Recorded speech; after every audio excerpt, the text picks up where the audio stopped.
meresahkannya apa. Tapi ngomongin meresahkan nih ya. Sirenenya udah berbunyi dan kita bakal langsung masuk aja ke dalam round keempat. Map Bermuda. Let's go, let's go, let's go. Kali ini tentunya pesawat sudah terbang dari area Cape Town menuju ke observatory. Ini rasanya kayak kebalikan yang tadi aja sih ya. Iya. Kebalikan, tapi Yemen seharusnya untuk ke-12 tim yang bertanding pada malam hari ini mereka bisa turun ke areanya mereka masing-masing lah. Meskipun kayak Mars Electric cukup jauh, tapi masih it's okay lah untuk setiap tim masih sama-sama saling bisa untuk menjangkau areanya masing-masing. Dan kali ini Clock Tower yang tadinya kosong sudah dihuni oleh anak-anak dari tim West Bandits Esports. Dan rupanya kali ini Onyx Olympus tidak sendirian karena ada NXL Liga Game, Mas Zuri. Iya, ini dia NXL. Rupanya NXL ini kayak pengen nyoba kekuatan dari Onyx. Karena dia niatnya mungkin kayak nabrakin Onyx di satu kompon yang sama, yaitu di daerah Cape Town, dan malahan mereka tuh agak sedikit menjaga jarak ya, agar menghindari terculiknya. Ngomongin soal terculik, ada Lozi yang udah berhasil mendapatkan satu orang dari player Eko di sisi lain tanpa tersorot. Dan terdengar juga suara dengar-dengaran atau suara yang udah mendistrak dari belakang. Kali ini Force Riders bakal coba untuk masuk ke jantung pertahanan daripada Iko. Diemotin Bigan. Ya ampun, memang gak ngemot gak uwu. Nah, berani-beraninya menyulik Eko nih di awal-awal nih. Lah, kabur rupanya. Ini memang satu hal yang bener-bener apa ya. Tadinya memang bener-bener Eko tuh harus ditumbangin di awal supaya dia nggak bisa kuat di mid game-nya gitu. Tapi ya pada nyatanya nggak keculik gitu, malah Ekonya bisa nyulik balik ke arah lawan-lawannya. Ya ini yang gue bilang, Eko itu untuk segi mereka defense, segi mereka menyerang atau segi mereka diserang, itu mereka emang bener-bener banget bertahan ya. Jadi cukup sulit ketika tim lain juga melakukan firing, itu emang harus bener-bener matang. Dan juga lebih tepatnya RRQ Hide kali ini udah memasukkan Okaner lagi, dan lagi masuknya Okaner menggantikan si Marisa itu terjadi di round ke-3, round ke-4 ya, Bigan, sama seperti hari kemarin. Ya masih sama seperti hari kemarin. Dan apa ya, ada titik bagusnya, titik terangnya untuk anak-anak dari Hide. Gue ngeliat pada hari ini mereka sudah apa ya, agak sedikit tenang untuk early game karena mereka bisa lepas dari early fight dan mereka bisa lebih santai untuk melakukan looting sampai akhirnya mereka bisa masuk menuju ke area mid game. Yang jadi PR buat mereka adalah gimana caranya mereka tetap bisa bertahan dari mid game sampai ke arah late game-nya. Dan di area yang lainnya atau tim yang lainnya, kali ini ada Matt yang baru masuk di round ke-4 bersamaan dengan Okaner tadi menggantikan satu rekannya. Artinya dari kedua tim yang sudah melakukan pergantian pemain, harusnya ada perubahan ya. Begitupun dengan EVOS Divine, ternyata kali ini Street harus digantikan oleh seorang Kenzo yang mendapatkan kesempatan bermain pada malam hari ini. Sudah ada 3 tim yang melakukan pergantian pemain dan ya diharap dengan adanya pergantian pemain ini membawa pengaruh yang cukup apa ya, impact yang cukup besar lah untuk tim yang sudah melakukan pergantian pemain ini. Karena ya berkaca dari round sebelumnya, meskipun EVOS Divine secara boleh gua bilang raihan di 3 round sebelumnya ini sangat-sangat baik ya. Tidak bisa dibilang buruk, tapi dengan masuknya Kenzo ya diharap bisa memperkuat timnya. Berbeda dengan tim yang lain kayak NXL dan juga Hide, dengan adanya pergantian pemain mereka berharap mereka bisa merangsek menuju ke papan atas. Ternyata kali ini ada Gamons juga yang masuk menggantikan Seon 77. Ini artinya sudah ada 4 tim yang melakukan pergantian pemain dan dengan harapan dan tujuan yang sama gitu. Ada peningkatan performa di 3 round tersisa karena ini adalah round yang krusial untuk mereka yang masih berada di bawah gitu. Mau nggak mau dengan pergantian pemain ini mereka harus bisa merubah sedikit apa yang mereka dapatkan di round sebelumnya menjadi lebih baik di round-round, lebih tepatnya 3 round berikutnya ya. Ya betul banget, dan juga tadi tuh gua baru ngeliat ya EVOS bermain dengan 3 racer, hanya 1 support kalau nggak salah, hanya 1 support. Dan itu juga kalau nggak salah si Bion juga racer ya. Si Kenzo itu kalau nggak salah dia racer juga. Ada Abax main gak tadi? Main ya Abax? Main. Oh hitungannya 4 racer Bigan. Tapi memang seharusnya dengan meta Free Fire yang sekarang setiap player itu harus bisa fleksibel. gitu. Yes, betul. Fleksibel dalam artian lu harus bisa jaga posisi, dan kalau misalkan ketika lu ada di belakang ya udah lu jadi pemain belakang, nggak bisa tiba-tiba ditukar gitu loh. Lu ketika kondisi warnya udah benar-benar mepet, nggak ada lagi waktu buat lu nukar posisi karena gua support, gua harus benar-benar jadi support, nggak seperti itu juga. Tapi di arah lain ternyata surat pertempuran antara NXL dan juga Onyx Olympus. Oke, ini dia tidak bisa dihindari lagi di mana shotgun kali ini. Emang kita bakal coba untuk itu secara depan, tetapi bakal coba untuk ada mekanik. NXL gagal bakal coba untuk fake satu orang. M Surino-nya berhasil didapatkan, dan kali ini Onyx Olympus yang terculik seorang menyisakan orang lagi. Satu orang. Harus merasakan sakitnya ledakan granat dari teman-teman Onyx Olympus. Ya. Padahal tadi memang momentum sempat didapatkan oleh anak-anak dari tim NXL setelah mereka turun di satu area. Yang mana itu adalah area rotasi dari tim Onyx Olympus. Niatnya pengen ngekat, semuanya terjadi dan terencana sesuai skenario yang mereka inginkan. Tapi memang apa yang sudah dipertontonkan, apa yang dilakukan oleh tim Onyx Olympus membuktikan kalau mereka kuat dimanapun. Mau mereka ditabrak di awal di drop zone mereka, mau mereka di cut rotasinya, mereka siap untuk antisipasi segala hal. Kalau ditabrak ya ayo, gue udah siap. Kalau di cut rotasi mereka lebih siap lagi. Dan kewaspadaan yang perlu gue garis bawahi dari anak-anak tim Onyx Olympus ini sangat-sangat luar biasa. Kayak nggak sempet buat bagi posisi, tapi memang posisi mereka sudah terbagi dari awal. 2 orang di rumah kecil, 2 orangnya ke pohon.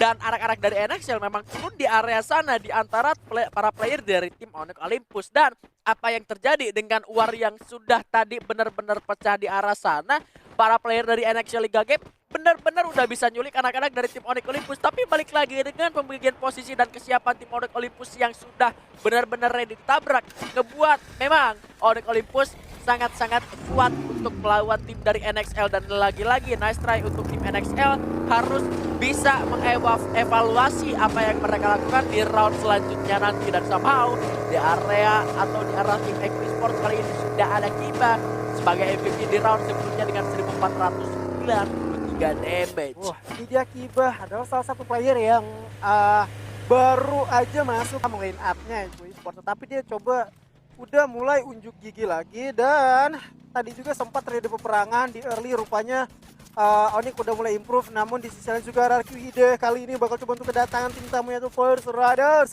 Lagi kali ini 2 tim bakal saling bersikutan di early game. Kasih di depan sana berhasil untuk ditumbangkan, namun 2 orang kali di depan sana tetapi Arabnya berhasil coba untuk di pick off dengan menggunakan Vehicle, dan kali ini Girus satu player tersisa. Bakal lari kemanakah dirimu, dicari begitu aja. 1 orang lagi tersisa, dan nice try. RRQ Hide-nya pun harus puas di peringkat ke-11.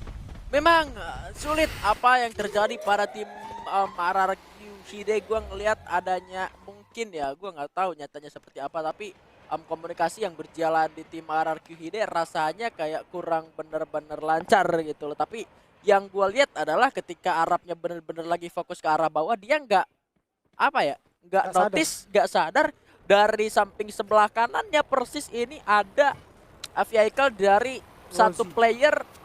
Oh dia dari First Rider ya? Gue kira ada anak West Bandit yang lewat tadi, bukan? Bukan, First Riders yang emang itu kayak mendistract ya. Emang kalau kita tahu motor itu lebih ngedistract daripada kedatangannya mobil. Karena kenapa? Dari vehicle itu sulit banget untuk terkena hit, apalagi lawan kita tuh pakai skill Misha, walaupun skill Misha sebelumnya itu udah ke nerf. Nah itu dia, dan belum lagi dengan penggunaan Free Fire Max yang sekarang juga, gue lebih jujur aja sih, suara motor itu lebih pelan daripada suara vehicle-vehicle yang lain ya.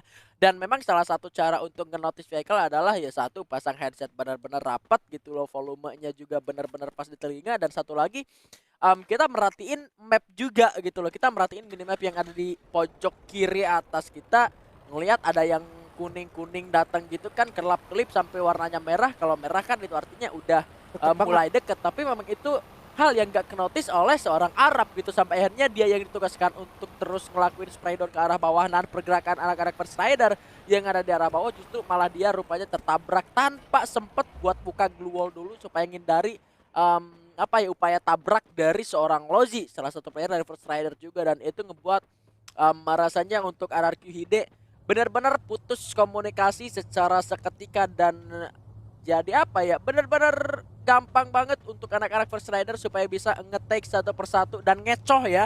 Ngecoh strategi ataupun rotasi dan formasi lah ya, bisa gue bilang anak-anak dari RRQ Hide itu sendiri. Dan ya lagi-lagi gue bisa bilang untuk anak RRQ Hide masih tetap harus bisa mempelajari tentang drop zone mereka yang sudah mulai kelihatan enak dan rotasi mungkin yang harus bisa dipentingkan untuk dipelajari lagi oleh mereka, Jori. Iya, ini dia ngomongin soal rotasi, rupanya sudah Daura bakal coba untuk melakukan cat rotation di pada teman-teman Onyx. Di depan sana udah merasakan beberapa tembakan dari seorang Amek dengan MG7-nya udah benar-benar menggurus satu duel, bahkan ada dua dipasang kali dihancurkan oleh Skyler, dipasang lagi duelnya. Setup posisi dari sebelah kiri sudah ada Gardu juga menutup sisi sebelah kiri dan kanan jalan agar dia bisa memastikan satu celah lagi tersisa agar bisa mendapatkan musuh dengan gampang. Tapi gua bakal coba untuk dihancur dan kali ini juga sudah ada shotgun cadat bos. Rosmannya di depan sana pun tumbang. Begitu pula juga dengan Gardo serta Zizia terjatuh. Ada Sky di belakang sana dengan Gare. Bakal coba untuk mensabotase satu orang bahkan dua di depan sana. Gare jadi last man standing mengurung dirinya. Gua bakal coba untuk dihancurkan di ending dulu, ke ending gak kata Bigan. Pio masih bertahan hidup. Pria idaman wanita harus berhati-hati karena Gare menggunakan shotgun cadir bus masih mencari netnya agar bisa melemparkan rupanya flash freeze yang udah digeber lagi ke depan kedatangan tim tamu. Ada Kings Esport kali ini join to fight. Ignite-nya malah yang harus puas di peringkat ke-10. Onyx masih bertahan hidup. Satu orang lagi berhasil didapatkan. First Rider di sebelah kiri masih ada Zizia bertahan di dalam, di depan sana digeber lagi. Onyx Olympusnya pun tumbang di peringkat ke-9, Bigan. Pertarungan saat seimbang antara Onyx dan Aura, Onyx Olympus dan juga Aura Ignite. Memang apa yang terjadi sudah tidak bisa dipungkiri, pengurungan sudah benar-benar dilakukan dengan sempurna oleh anak-anak dari tim Aura Ignite. Tapi di fight yang terakhir 1 lawan 1 rupanya memang tadi Bill udah kalah senjata dari charge booster yang dilakukan oleh Onyx Olympus. Kebuat dia memang dia harus bertumbang, tapi memang kerugian juga datang adanya para player dari tim Kings Esport. Tapi pertempuran kali ini sudah akan terjadi di area open field, Azure. Ya betul banget, Abax pun harus terjatuh, begitu pula juga dengan Elsia. Tetapi LG masih ada back of fire yang cukup bagus dari temannya Allen Afghat menyusul juga di peringkat ke-8. Namun kali ini posisi daripada Impos emang betul-betul sulit, apalagi Keong di belakang sana yang udah tembak terus dengan menggunakan senjata Max Ruby. Abax masih terus aware karena depan agar dirinya tidak bisa terkena hit dari sisi yang sulit, apalagi posisi West Bandit berada di arah patahan. Yes. Kali ini anak-anak dari tim Bigetron Rosugo pun harus bisa objektif untuk masuk ke dalam zona selanjutnya. Tapi Keong kali ini si brother Keong benar-benar harus terculik juga, bakal sulit diselamatkan karena pergerakan seperti yang lu bilang West Bandit meskipun berada di grounding yang sangat low, tapi mereka berhasil memanfaatkan grounding tersebut patahan untuk berlindung dan bisa menghajar anak-anak dari Bigetron Rosugo. Tapi rupanya Keong masih bisa diselamatkan dan mereka bakal masuk ke dalam zona. Mereka sempat terhadang oleh tim Eco Esport tapi mereka cuek aja dulu karena memang mereka harus masuk dulu ke dalam zona selanjutnya. Dan PR untuk Bigetron Rosugo ke depannya adalah ketika mereka sudah nge-secure zonanya, mereka tinggal menahan pergerakan dari luar zona. Apalagi kalau di arah dalam kali ini sudah ada pertempuran lagi, Azure. Ya betul banget, kali ini The Pillars OP yang bakal coba untuk gigi ya, dimana satu orang walaupun udah berhasil di-pick, namun King Esport yang bakal coba untuk melakukan perlawanan yang benar-benar enggak terlalu ringan, bakal diberatkan begitu aja yang sudah ada Impulsionnya berhasil didapatkan. Namun di pos tumbang di peringkat ke-7 masih terjadi peperangan kali, walaupun Circle udah menyusut line main di mana-mana. Terdengar suara tembakan dari sebelah kanan dicoba dengan shotgunnya, bukan shotgun lutulan double vector yang udah berhasil mempick up satu orang yaitu Babi ya. Ditumbangkan begitu aja, masih terus dicari tetapi masih bertahan terlalu jauh teman-teman daripada Pillars OP yang bakal siap masuk ke dalam zona. Kali ini juga Kingsnya mungkin mulai merapat menuju daerah rumah sabun, di mana rumah sabun menjadi titik rumah pertahanan dari teman-teman First Riders. Santai dulu, misalnya juga saudara kibat tumbang, terkena critical damage daripada seorang anggota yang benar menyakitkan. Dutnya pun tumbang, misalkan orang kocak kali melakukan revive menggunakan skill Chrono agar bisa temannya hidup lagi kali ini. Yes, First Rider dengan 8 poin eliminasi kali ini akan benar-benar mencoba untuk mendapatkan dominasinya di late game, menahan pergerakan dari Kings, menahan pergerakan dari tim Eco Esport juga. Sementara di arah luar juga masih terlihat ada pergerakan dari Bigetron Rosugo yang berhasil menumbangkan The Pillars OP di posisi ke-6. ke-6. Ini adalah kesempatan untuk Bigetron Rosugo agar mereka bisa memaksimalkan di round yang keempat ini. Ketika mereka berhasil nge-secure area titik zonanya di zona ke-5 menuju ke zona ke-6 ini,